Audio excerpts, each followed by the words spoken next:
Jesus entered Jericho and was passing through it. A man there named Zacchaeus was a chief tax collector and was rich. He was trying to see who Jesus was, but on account of the crowd he could not because he was short in stature. So he ran ahead and climbed a sycamore tree to see him, because he was going to pass that way. When Jesus came to the place, he looked up and said to him, "Zacchaeus, hurry and come down, for I must stay at your house today." So he hurried down and was happy to welcome him. All who saw it began to grumble and say, "He has gone to be the guest of one who is a sinner." Zacchaeus stood there and said to the Lord, "Look, half of my possessions, Lord, I will give to the poor. And if I have defrauded anyone of anything, I will pay back 4 times as much." Then Jesus said to him, "Today salvation has come to this house, because he too is a son of Abraham. For the Son of Man came to seek out and to save the lost." This is the gospel of Christ. Praise to you, Lord Jesus Christ.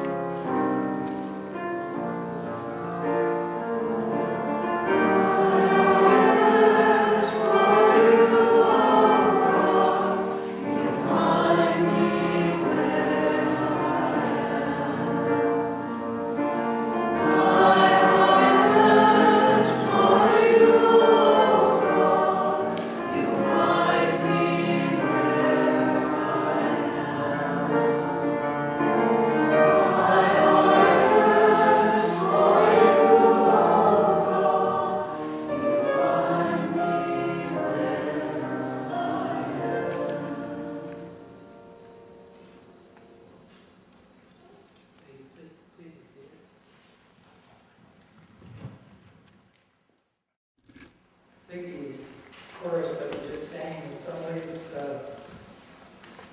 is my sermon, so if you want to stop listening now, you have that permission. For those of you who would like to continue to kind of unpack the story with me, I did have some thoughts about this. Not just because I've come from a place where hospitality was completely forced upon me every second of the day and night, but because hospitality is the center, it seems to me, of how Jesus chose to talk about the kingdom, and not only to talk about the kingdom, but to show it to people. So how do you know what the kingdom looks like? How do you know what God's reign is all about? How do you know how this is supposed to look and feel? And somehow, it was through eating and drinking with people, probably more so even than in his teaching, dare I say it, that he taught, he showed in the eating and in the drinking and how the hospitality unfolded. So we have this amazing story. To be the head tax collector makes you the most hated person in town. Absolutely. Because to be the head tax collector meant that you had probably at one time or another defrauded or embezzled or forced people to give up not only what they owed, but also what they probably didn't owe, but they knew they had to pay. Because it was a racket. It was, to be the tax collector, you had the power not only to collect money for the Romans, but to collect money for a million other things as well. In those days, there was a poll tax, which was a tax on men and women just for being alive as being an adult. Then there was also taxes on goods and services. There were even taxes on the wheels of your cart and the number of animals that pulled it. There were taxes on what were contained in your baggage and what you were proposing to sell or to buy. There were taxes on everything. We think we've got it bad. Not like those days. It was terrible. And everyone resented it. So to be Zacchaeus is to be the most hated person in town because he was the chief of them all. He was probably actually a little bit afraid to come and see Jesus. I would think I would be a little bit afraid if everybody hated me. Because even though maybe they couldn't really hurt me, if you're in a crowd, somebody can give you a shot, somebody can push you, somebody can trip you up, especially if you're a small person. And he took that risk because he wanted to see this Jesus. But when he got there, he couldn't see. He was too short. I'm always the person at the parade that puts the kids on my shoulder, okay, because I have that, I'm challenged the other way. But I get it. I mean, if you can't see, you want to do something about it. So he runs ahead. He's smart. He knows where Jesus is headed. Sycamore trees, as we know, are fairly short trunked, and they have these beautiful spreading branches, sort of like English oaks. And so he could easily climb up into the tree, and he's waiting for Jesus. So Jesus comes along, and he looks up, and not only does he see Zacchaeus, but he sees in his heart who he really is. Beyond being that hated tax collector, beyond being this incredibly wealthy, rich, in our terminology, multi-millionaire, living in probably the best house in Jericho, he looked beyond all that and he saw who he really was inside.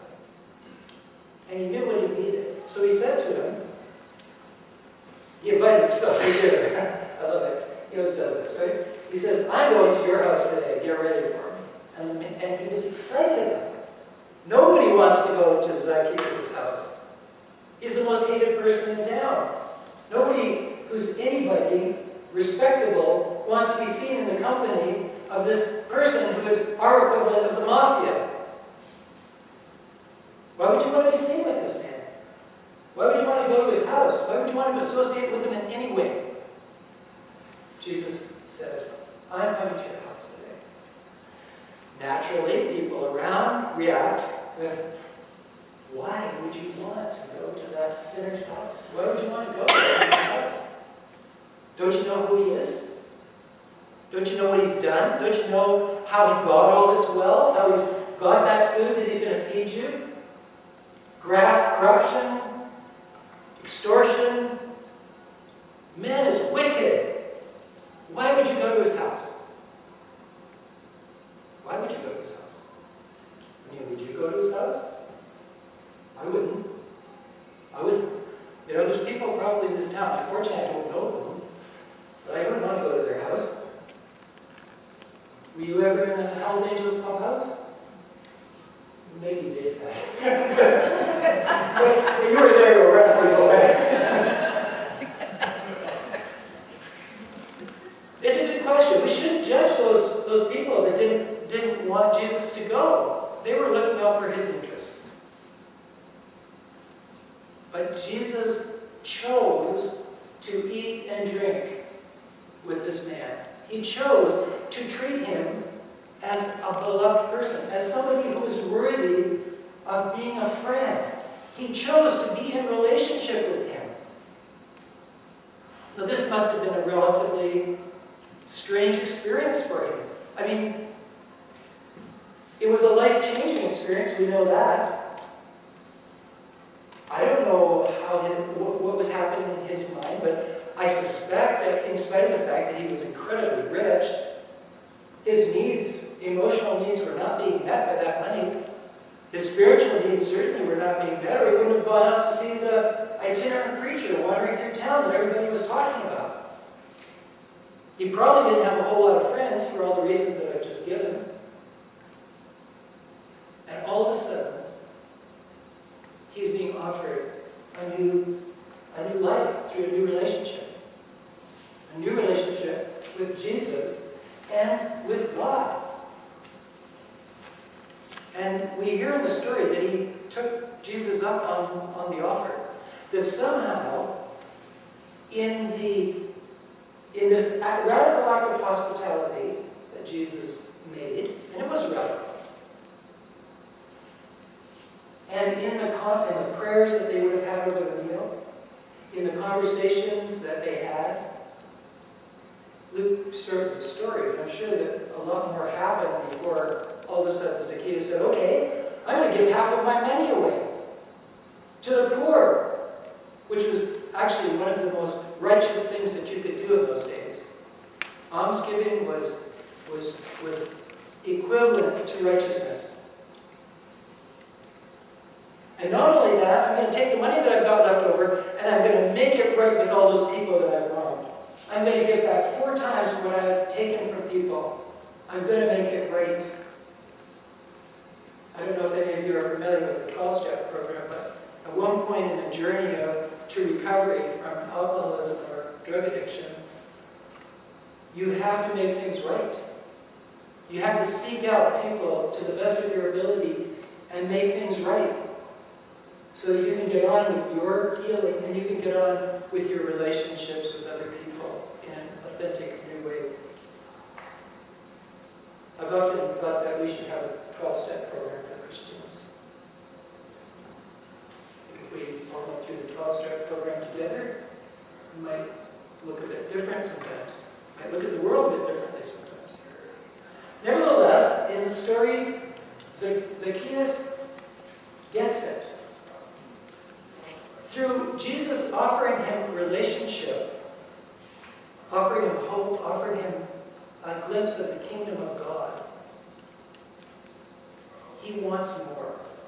And he seeks more by becoming a generous person who is a benefactor to the poor, who seeks out to make right the wrongs that he has committed with other people, and becomes, to the best of his ability, a righteous tax collector, a good man, a kind man, through hospitality. At the very end of the story, it says something really interesting. It says, "For the Son of Man came not to seek out, for the Son of Man came to seek out and to save the lost." Now, when we hear words like that, when I hear words like that, all I see is, when I was really young and enthusiastic, I used to go down to Skid Row in Vancouver, and we used to have services for people there, and there was a big sign across the place where we used to have the meals and the services, and it said, "Jesus came to save the lost." And that's true, but what does the Hebrew word for lost mean? It doesn't actually mean going to hell. Being lost doesn't mean going to hell. It means that you're in the wrong place. Think about it for a minute.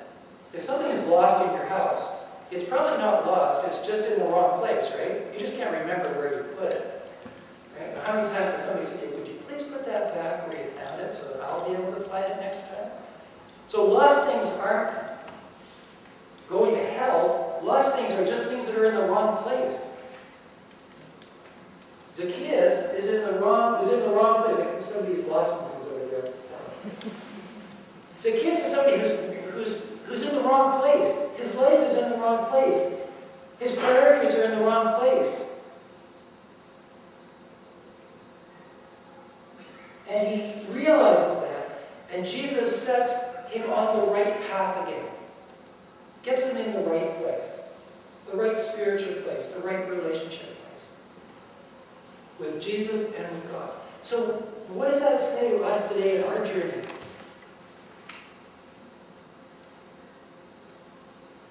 That through meals, through eating and drinking, Jesus showed the kingdom. Bruce Chilton wrote a really fascinating book called Rabbi Jesus, and it's another one of these Jesus books, this search for the historical Jesus. But Chilton is not primarily a theologian. He's a first century kind of historian. So he tries to put the Jesus story in the context of what he knows was going on based on the literature in the first century of social relationships and all that sort of thing. And he has, I don't know whether it's true or not, but he has this absolutely amazing theory about Jesus. That as a carpenter working in those days, you would go to somebody's house and you would repair their wall, and you would fix their, the yoke for the oxen or whatever you would do. And at the end of the day, they would not send you away without feeding you and without a promise of payment to come. Remember that people got paid in kind, so you didn't always get paid on the day that you did the work. You sometimes had to wait and get the fruit or the grain or the wine or whatever when the harvest came in. But as a token that this was owed to you, there was this meal that people would have. And it wasn't just for the family. People from around, your neighbors would come to it as well. It was like a little mini banquet that would happen. And Jesus would have been the guest of honor at that. And the head of the household would have turned to him at some point and said, would you say the blessing? The guest would say the blessing. And children thinks that somehow in the way that Jesus prayed, because there's a set prayer, right? But somehow in the way that Jesus said the grace, the prayers over the wine, the prayers over the bread, people understood themselves, their community, and God in a new way. They somehow caught a glimpse of God's reign, God's kingdom breaking in the here and now. That somehow in the presence of Jesus, in his words, in his prayers, in his attitude, in his confidence, they felt the kingdom here and now. It wasn't about the future, it was about the now. God loves us, God blesses us, God raises us up and gives us the bread and the wine. And many people would believe that Jesus' prayer, the Lord's Prayer, is the essence of that theology that he had. That somehow Abba, God, the Father's name is holy and needs to be praised. And give us this day our holy bread, and forgive us our debts. Thy will be done, thy kingdom come. It seems to me that we do this every Sunday. We share in that meal. We share in that hope. We share in that promise. Here and now, God's reign breaks into this place, into this meal, into our hearts, hopefully. But it needs to flow out from that. It needs to flow out into our lives. Just as Zacchaeus realized that it wasn't good enough just to sit and eat with Jesus, he had to do something different. He had to share the joy, share the love, share the hospitality. So I would say that one of our spiritual disciplines might want to be a re-looking at radical hospitality. Some of the best moments in this church are around hospitality. Whether it's the pancake supper, whether it's the Red Door Coffee House, whether it's whatever. When we're eating and drinking and offering that out to other people in the community, we had more people in this church. This is, in some ways, it's an interesting thing. We had more people in this church for the Queen's Jubilee service that we offered to the community with a full-on meal and decorations, and we did it up. We had more people in this church than we had on Easter or Christmas. It was the most well-attended service that we had. Colleagues of mine tell me that their most well-attended service in the whole course of the year is invariably when they have the Christmas pageant. Because the Christmas pageant is accessible to people, and people from the community will come in and be part of it. I guess what I'm trying to say is that we have opportunities not only within the church, but within our own lives to practice hospitality. Monday, Thursday dinner is coming up. Wouldn't it be an amazing thing if, even though we sort of think we know everybody else, wouldn't it be an amazing thing if we actually called up somebody in the church and said, are you going to the Monday, Thursday dinner? Can we sit together? Can we break bread together? Can we get to know each other a little bit better? You know, you don't have to take them to a fancy restaurant. Just come here. This is a fancy place. It's an opportunity to not just sit with the people I always sit with or talk to people I always talk with, but to forge a new relationship. And it's a safe way to practice how to do that in the rest of your life as well. Increasingly, people who talk about how we reach out to the community as Christians are not talking about build it and they will come. Have a great program and they'll all come. It's not working. Might be working a little bit in some places, but generally it's not working. What they say is that we need to find ways of reaching people where they're at. You find me where I am. My heart yearns for you, O God. You find me where I am. We need to find people where they are too. So the example that somebody told me about was their daughter wandered around the neighborhood, and when she talked to people across the fence, she said, "Oh, I love reading books, and I'd like to, read a book with you. Would you like to be part of a little book group?" And she got 2, 3, 4, 5 people interested, and they started reading a book together in the neighborhood. And yes, she was a Christian, and yes, that came up in the conversation, and yes, people have those conversations together. But it was about forging relationships first. Another great story was the story of the guy who noticed that the woman across the street was having trouble cutting the grass. So he decided that he would go out and cut her grass. He was cutting his anyways, so he cut her grass too. Well, people notice what's going on in suburbia. And so somebody came by and said, "Oh, I see you're cutting grass. Well, that's interesting. Why are you doing that?" "Oh, well, just didn't have the energy to do it anymore. I'm doing mine anyways." And the next thing you know, this guy said, "Oh, that's a great idea. Now there's somebody else is cutting grass for somebody, and they're clearing the snow for somebody, and they're doing things for their neighbors, and people are paying attention to that. I say, what's going on here? People are being neighborly. People are being loving. People are being Christians." Or the story about the woman who thought that she had this great idea for this community, and she moved into this church, and they were going to do all this wonderful stuff in the neighborhood, build not-for-profit housing, do all this great stuff. They had all this money. Wasn't going to be great, so she went downtown and she walked downtown and she walked into one of the shops that she knew was a prominent person in the community. He owned a store. She walked into the door and she just started opening her mouth and talking about all these wonderful ideas, and the guy swore at her and said, "Get on my property. You're just nothing but a way-too-goody Christian B-I-C-H, right?"